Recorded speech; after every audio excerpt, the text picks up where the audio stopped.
A card is selected from a well-shuffled pack of 52 playing cards.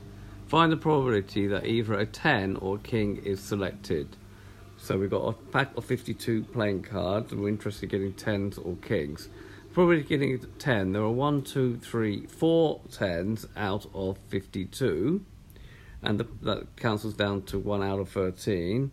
And the probability of getting a king, well, there are 4 kings out of 52, which again is 1/13. Now the probability of getting a 10 or a king cannot happen at the same time. You can't get a 10 and a king at the same time.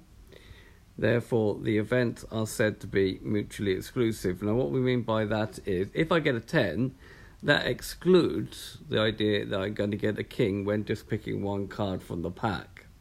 Or, the fact that I get a king will exclude the fact that I can get a 10 with just picking one card from a pack. And when you got mutually exclusive events, then what you need to do is to add together the two probabilities.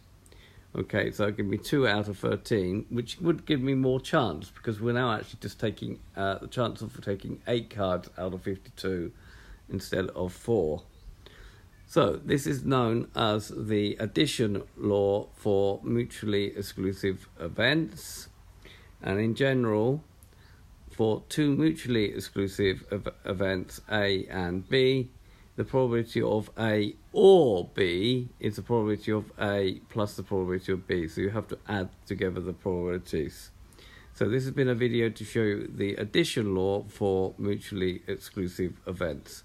I hope you've understood, and I thank you very much for watching.